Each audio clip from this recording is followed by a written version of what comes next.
voice of growth, mastering the mind and market. It was in bad shape, but it was the heart of that community. They were too expensive, a lot of them, to tear down. Something about it just touched me. It was so massive, it was so beautiful, it was so crying for help. I'm quitting my job, I'm gonna go restore the Fox Theater.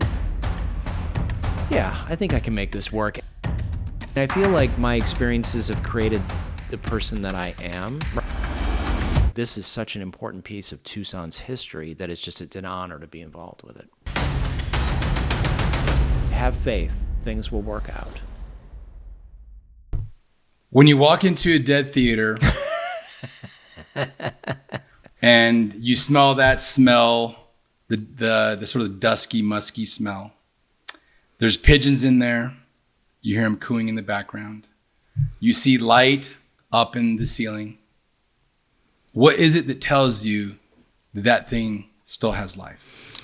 You know, I think it's a combination of things. I think it's the notion that pretty much every, and I'm not even going to say city, I'm going to say every town in America had movie theaters. And not just one, but a lot of times, like in Tucson, we had 5 or 6 downtown. So it's the fact that these buildings were created for communal entertainment experiences. And there's just sort of a sense when you walk into a place that things happened here that were positive, that were happy. You know, a lot of my theater colleagues are like, oh, this theater has a ghost, or that theater. Everybody likes to have a ghost story. I prefer to think about it like there's a positive energy story in these spaces, and it's because there was so much laughter. There was so much smiling. There was, maybe some tears at the right time. But it's not like this is a mortuary or someplace where, like something had people gathered to mourn. It's people gathered to celebrate being human. And I think that those spaces, there's been the comment before that movie theaters were sort of the churches of the early 20th century because that's where people gathered. Right. And I think that's what it is. I think it's about a community space, and there's just an energy you get from these spaces that, and I'll be honest with you, even places like there was a theater in Casa Grande that they tore down a couple of years ago that I visited, and I was sad. I mean, it was in bad shape, but it was the heart of that community. So. Right. I remember, so I grew up in Douglas on the border, and we had a theater. It wasn't very glorious. It was kind of crappy. It was it wasn't Quonset hut, but it was that kind of material. One step up. It was basically paneling, and it was the Alco Twin Cinema.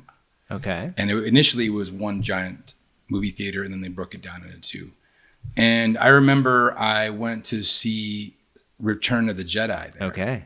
Right. And I remember the sticky floors, or the popcorn. Of course, this is in the late 70s, early 80s. So definitely not the glory days of what you kind of work on. But I remember it was a sense of a destination. As a kid, hey, Mom, can we go to the theater? And it was sort of a thing. And so I know that you've done work across 20 states, and you're basically I was trying to figure out some words to define you. Let me know if you figure that out. Well, exactly. It's difficult. But the terms that were kind of there sort of teasing me along was this concept of a cultural revival missionary. Oh, okay. I like that. Yeah. The idea of cultural revival also touches your other works of being an artist, being a movie critic, and all that. And then the missionary is sort of, we'll call it an applied missionary, where you're going in, you're evangelizing, but you're also doing the hard work. You've given me a tour of the Teatro Carmen, which we'll get to in a second. And this isn't like some pristine, Trevi Fountain situation. This is rough. Yeah, they never are. I mean, for the most part, these theaters all suffered from, sort of the growth of the suburbs and white flight and all that stuff. So these spaces, they were too expensive, a lot of them, to tear down, which is why they're still there. So they're dying. We call it death by neglect, right? So, when the roof starts leaking, nobody fixes it. And then that sort of leads to it. And sometimes owners are just hoping that these places will collapse of their own volition, so they can't be accused of, tearing things down.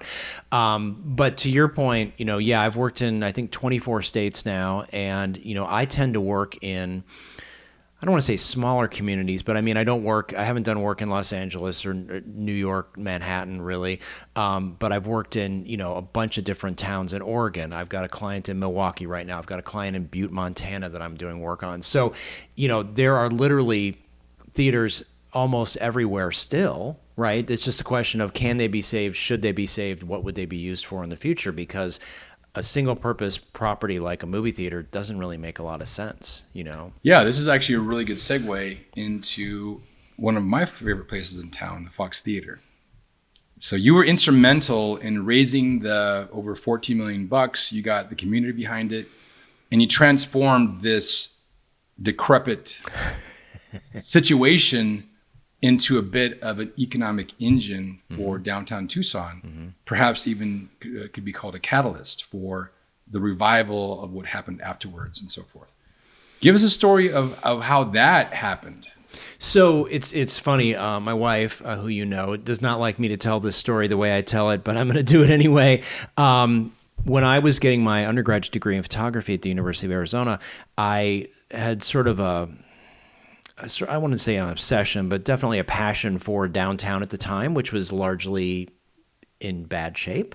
So Indeed. Abandoned motels, abandoned movie theaters. This is before the Rialto was redone, before the Fox was redone. So I used to go on these little photo safaris, and sometimes I would, sort of bend the rules a little bit to get into places. And somebody had told me, they said, "Oh, have you been in the old Fox Theater?" And I said, "Well, no, but can I?" And they said, "Well," and I said, "Where is it?" Because the sign in the marquee was gone at that point. And they said, "Oh, well, it's on Congress Street, it's Stone or whatever." And so they connected me with a guy who knew how to get in. And so I didn't tell my then girlfriend, now wife, did not tell her where I was going because I knew she'd say, "Don't do that." And we ended up getting into the theater, and I fell in love with the Fox. Something about it just touched me. It was so massive. It was so beautiful. It was so crying for help. So took photos, left, and for years carried around this torch, probably about 10 years, just thinking, oh my God, if I could just fix the Fox Theater, everything would be amazing.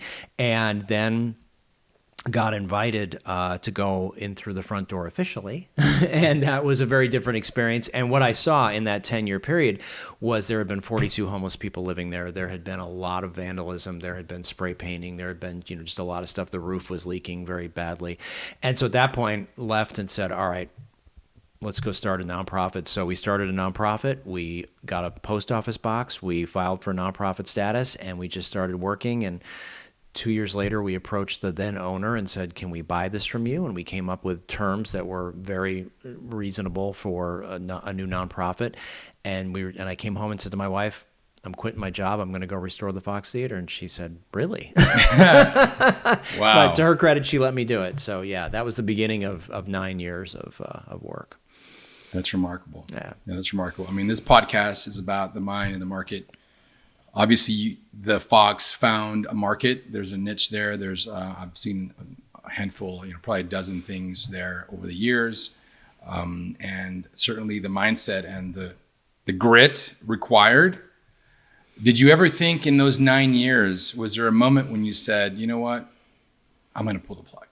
No, I don't think I did. I don't know if it's just because I'm stubborn. I'm really stubborn. I think it was just I could always see the vision, and I knew that that it needed to happen and that I could make it happen. It's funny, people would say to me so it took us about 7 years to get it open, and then I ran it for 2 years before I left. People would say to me, "Oh, this is such an interesting job, and did you go to school for it?" And I said, "No, I just sort of made it up." I was just like, this is what I want to do. I'm going to figure this out. And I, to others' credit, I went to the League of Historic American Theaters conference. I met people, and so it's like I sort of felt my way through it.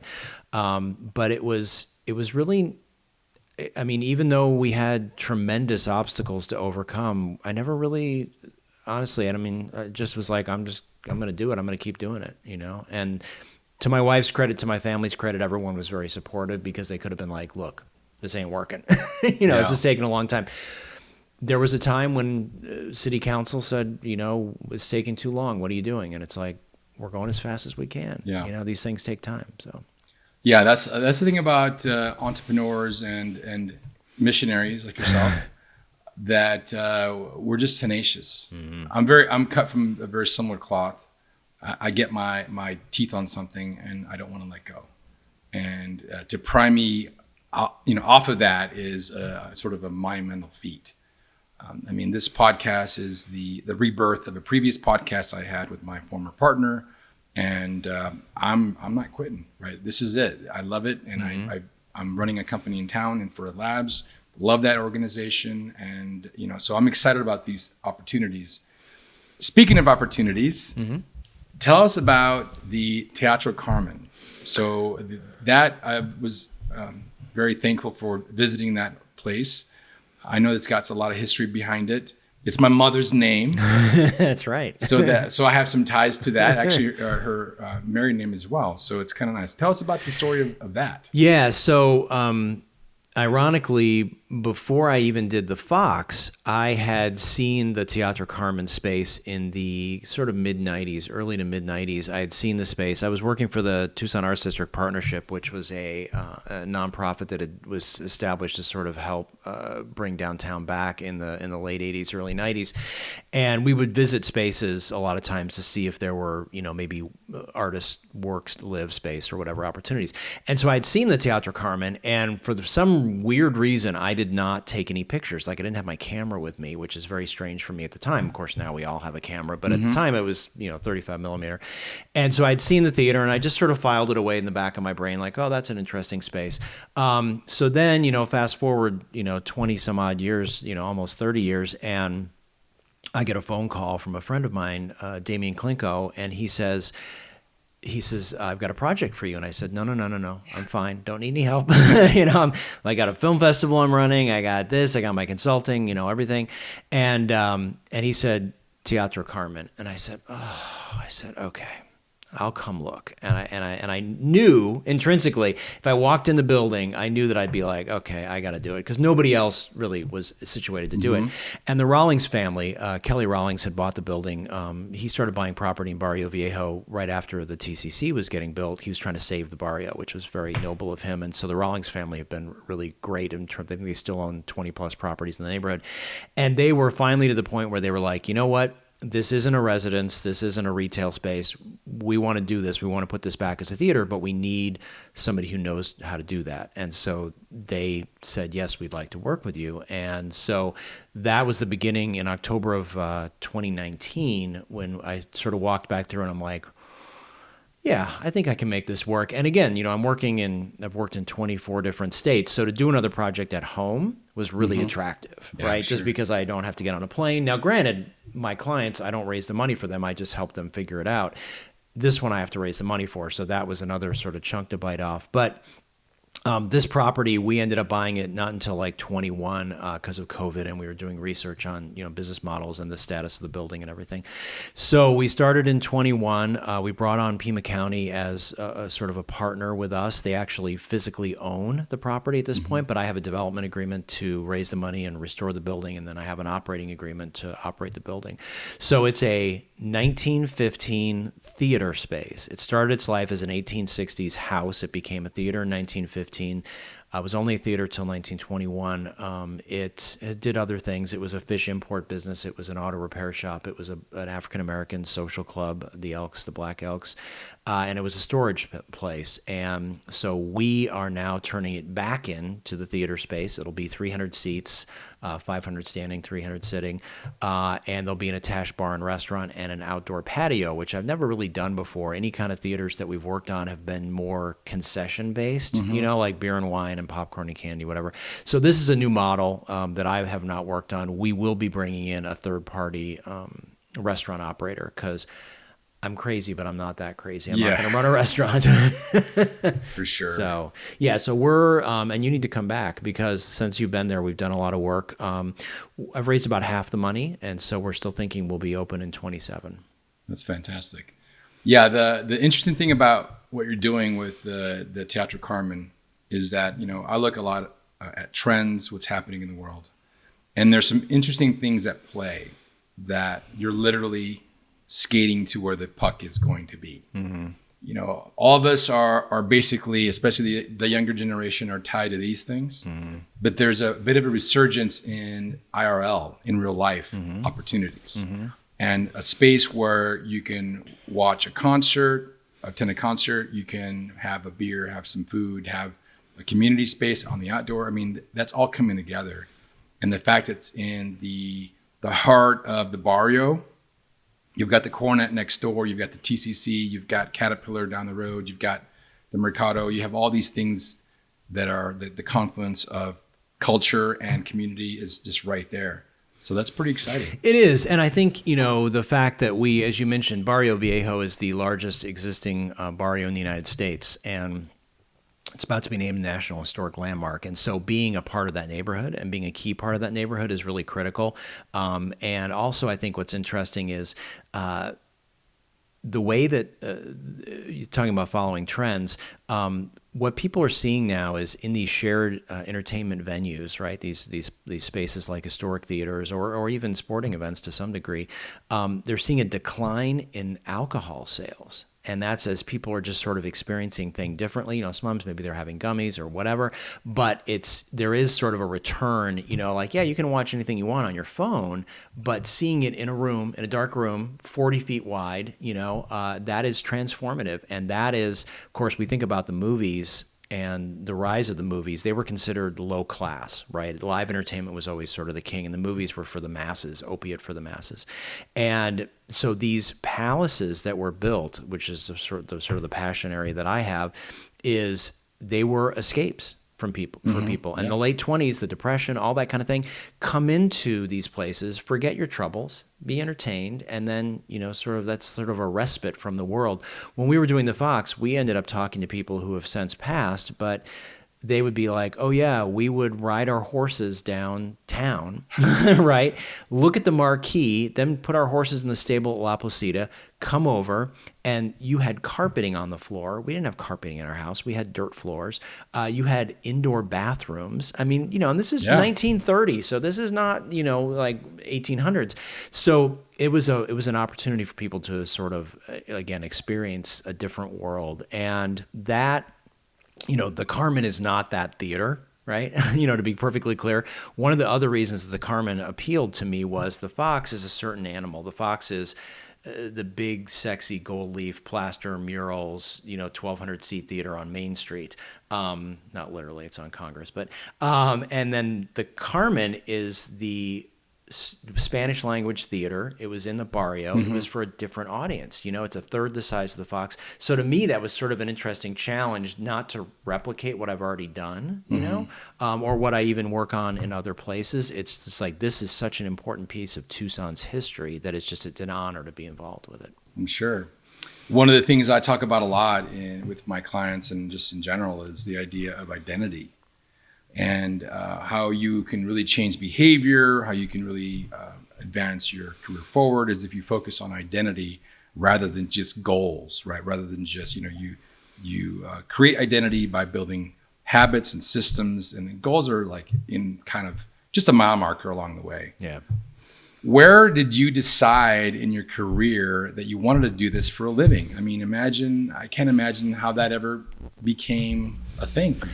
Yeah, no, I think that's a really good question. I think my sheer stubbornness was, again, the initiative was like, I'm going to restore this theater without having. Well, just in idea. general, not just that one. But you know what I mean. And that was, and you know, that was a journey where I had 2 degrees in art. So my options as a career were, you know, certainly, you know, either you teach or, you know, you just that you're not going to do something in the arts.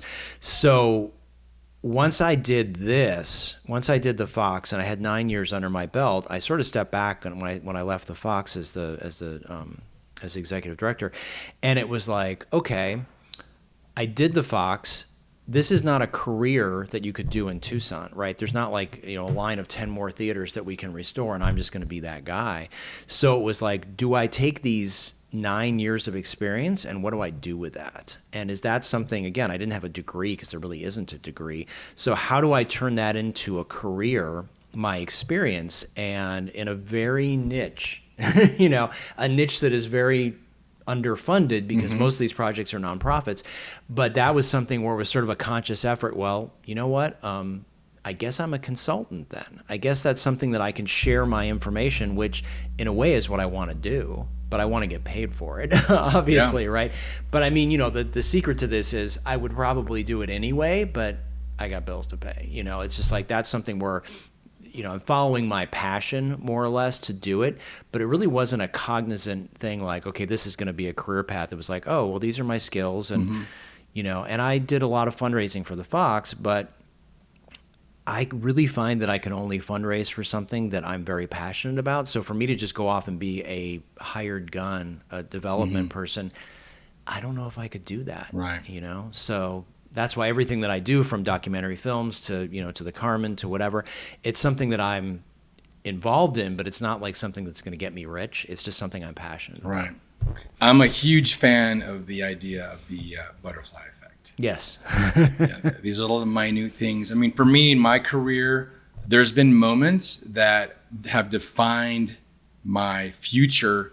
Looking back, they were so incidental. Like when you were first looking inside the Fox and all that. I mean, that's a little tiny butterfly effect, right? Yeah. And for me, I've had just momentous times in my life when I look back, I'm like, I really changed the course of my life because of this one event. I was part of a fraternity.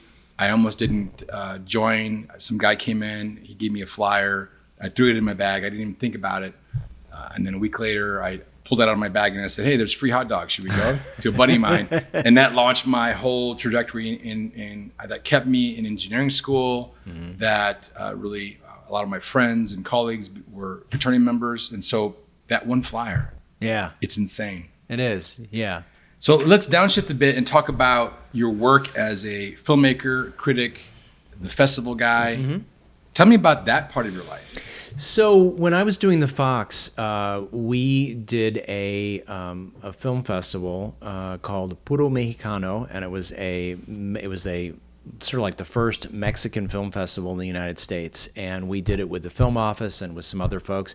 And the idea was to have it happen at the Fox, but we weren't quite ready in 2005. So it happened at the TCC, and then we did it a couple more years after that.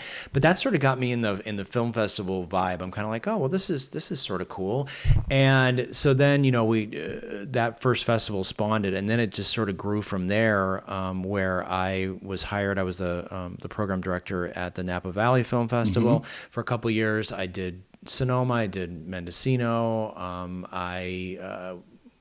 I still do Vero Beach, Florida, and Long Beach, New York. But what I saw when I was in Napa, I was like, I think Tucson needs to have a higher level film festival and more of a Napa experience that blends food and just sort of a higher elevated experience, both for filmmakers and for audiences, because I didn't see that happening in town. So my wife and I and another partner, we started Film Fest Tucson, which we have done 8 times in the last 9 years. We had a COVID year in there. And that was sort of an offshoot of what I'm always doing, which is connecting artists with audiences. And so I really saw that as, a way for us for me as a film guy, and now I've been a film critic for almost a decade, seeing so much content, but it not always getting in front of audiences. And so it's like, how can I curate that and make sure that these amazing films are seen by people and sharing those stories? So that, that sort of happened. And then the offshoot of that, of course, is if you're watching several thousand movies a year, you start to say, oh, that works and that doesn't work. Yeah. And then I have a list of probably 15, 20 projects that I would like to make documentaries about. I don't think I'm going to get through them all. But knowing what I know from being a critic and being a programmer at film festivals, I know more about what works and what's interesting. And so I sort of trying to focus on those projects that have an audience and potentially, I have access to that content. So we've done a number of short films. We did one feature documentary that was released by First Run Features in 21, and I'm working on a lot of stuff. It all comes down to money, of course. Sadly. Let me ask you a question, and this is going to be an interesting answer because I've never had somebody more qualified on the other side of this table to answer it. Okay. I purport that Dwayne "The Rock" Johnson might be the last ever super megastar, that everybody behind him is going to be lesser because now you're getting more indie movies. People are literally filming movies on their iPhone. You have social media content. You have all these other things happening. I mean, what do you feel about that comment? And you feel free to disagree. I'm just I think it is an interesting idea, and we have these conversations. Critic friends and I was just in LA for a Netflix event for Guillermo del Toro's Frankenstein movie, and we were talking sort of about some of the same stuff where, you know, somebody like The Rock or John Cena or even Dave Bautista, you know, they came into the movies with their huge wrestling cred. And so they came in with their multi-millions of social media users, which really enabled them to make that leap. Mm-hmm. But to your point, you know, I mean, when I was a kid, there was 4 TV stations, right? Yeah. You know, there was no internet, there was, you know, none of that stuff. Yeah. So the idea that your choice as a consumer, what kind of content you consume, has been so splintered. Getting that movie star right at that level, you know, you think about a Tom Cruise or a Harrison Ford or some of these guys that are later in their career. Well, they started in the 70s when we still had these issues, right? We still had this really constricted market. So I think you're right. I think what's interesting about The Rock is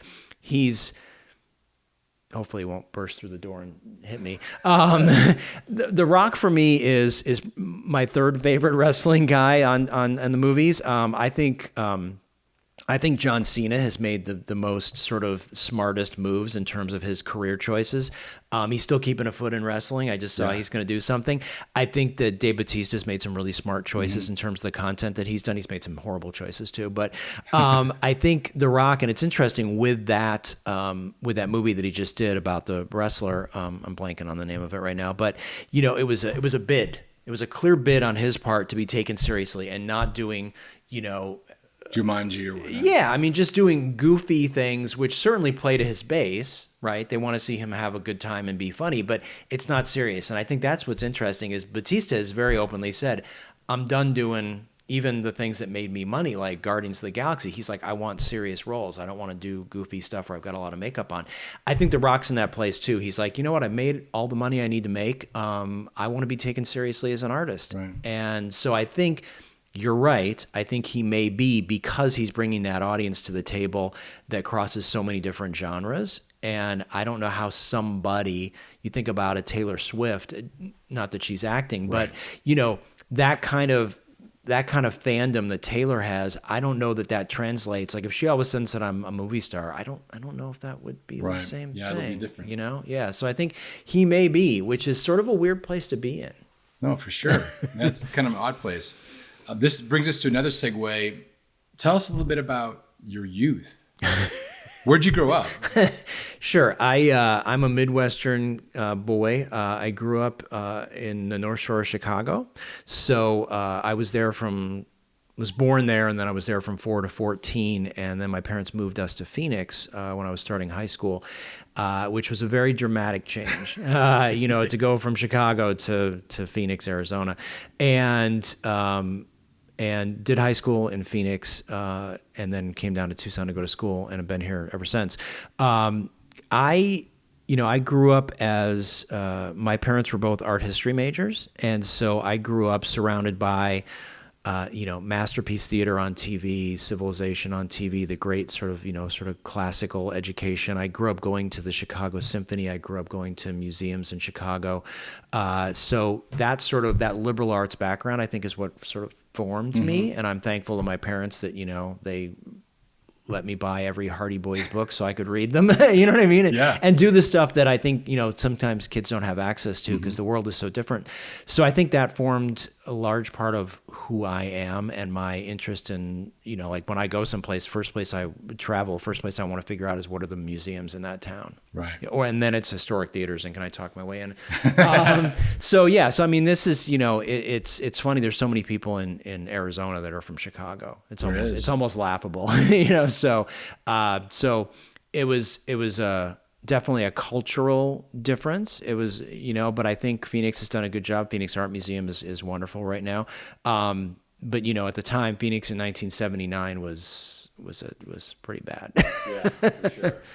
No, that's interesting. Is I do have a lot of friends that are from the Midwest that moved here. There was an odd connection between Tucson, in particular, and Michigan. People that I went to school with, their parents were from there, and there's this weird thing that happened. So that's interesting. What do you see as the future of entertainment? Like, we're talking about all these elements of social media, AR, VR, AI. I mean, what's going to be the thing that you see the future looking like? I think, the big scare, and everybody's aware of it, with the whole, you probably remember that whole thing about an AI artist, that Tilly artist, right? The actor being sort of launched and everyone freaking out. I think there's still an appreciation for authenticity. I think there's still an appreciation for cultural heritage. I think there's still an appreciation for gathering in spaces. Now, having said that, for a lot of our clients, and even when I was running the Fox, my clients for other theaters, we talk about the fact that, if you're competing with somebody's 70-inch TV and their surround sound and everything else, and they can pause and go to the bathroom or get a snack or whatever, how do you make those experiences in a cinema or even a concert or whatever that is, how do you make them irreplaceable? And I think it's the experience. Okay, so I'll give you an example. Two different things that we did at the Fox. One, right around the time that King Kong, the Peter Jackson remake of King Kong was coming out, I knew that just showing the original King Kong would be just, okay, fine. That's just, I could see that, I could get it on TV or whatever. So it turns out Fay Ray's daughter lived in Tucson. I got her to come and do a talk and bring artifacts that I had on display in the lobby. Number two, I put a 40-foot inflatable gorilla on the roof of the Fox. That helps. All of a sudden, it's an event, right? Another event, we ran the full-length not Wizard of Oz, Gone with the Wind, which is like 3.5 hours long. It's just crazy. And it wasn't just running the Gone with the Wind. I had the entire staff. I worked with a costume shop here in town, and we all were dressed in costumes from the Civil War, right? So that kind of creating an experience that has to be taken. That's also sort of blends into film festivals, because one of the reasons you go to film festivals is there's filmmakers there and you can ask them questions and you can talk. So that sort of experiential thing, which I think is interesting from the music side, that's when you're seeing these up sales, right? Where you've got like, oh, you can buy your ticket to see this band, but if you pay this much more, you're in the golden circle and you get a special lanyard and you might have a meet and greet and you might do whatever, you get a beverage. That's that experience that they're trying to upsell and get people to do. And I think that's the way. In my mind, I think we're going to see people doing less events, but they're going to want to spend more money to have an experience. So you have to balance that. Like, what is your end goal? Like, if you're a building that only does one thing, you're limited. So that's why, like for us at the Carmen, we're going to be busy 350 days a year. Because if I'm not doing a banquet or a quinceañera, I'm doing a movie or a play or music. So how flexible can you be? Because you don't want to have one audience. You want to have people coming to you 12 times a year. Yeah, and I think that hits the mark. I think organizations that have a historic foothold on something need to be much more nimble in being able to bring on other opportunities. And I think it's partnerships too. You know what I mean? It's like we do this with our film festival every year. If there's somebody if I have a film that resonates with a certain audience, I'll give you an example. For the film festival this year, we've pivoted to doing year-long screenings with the U of A Arizona Arts Live. And, when I look at my films that I'm programming, I'm thinking, okay, well, where's the connection point, right? So we just did something about a month ago where it was a documentary about JFK's personal photographer, Jacques Lowe, who was with him in the White House and through Camelot. And so what did I do? Well, immediately I talked to the Center for Creative Photography, and then we ended up having David Hume Kennerly here and the director was here, and it created more of an event. It wasn't just come see a movie. It was like, come see the movie and then hear these guys talk about photographing presidents and all that kind of stuff. And that's, now can you do that every weekend? No. You can't. It's not physically possible, right? So, that's the trick is, there's so much distraction. Like when we looked at our film festival schedule, it was always like, is there a U of A football game that weekend? Yeah. Not that film festival is the same audience as the football game, but it's just like at some point. Well, it's pulling resources. Yeah. Yeah. Yeah. I mean, attention is always been a currency, but it's never been more valuable than now. Yeah. Scarcity, right? And how do you do that? You know, like what is your selling point? What is your, you know, is it the experience? Is it the cost? Is it the availability of parking and, you know, adjacent restaurants? Like all those things come into play.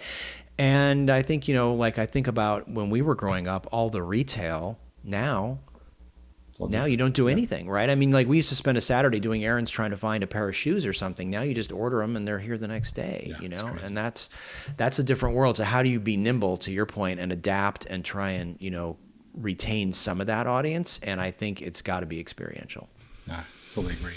Speaking of that, if I hand you a magic phone right now. Okay. And I dial a number and I hand you the phone and it's you at 18 years old. Yeah. What would you tell yourself? Chill out.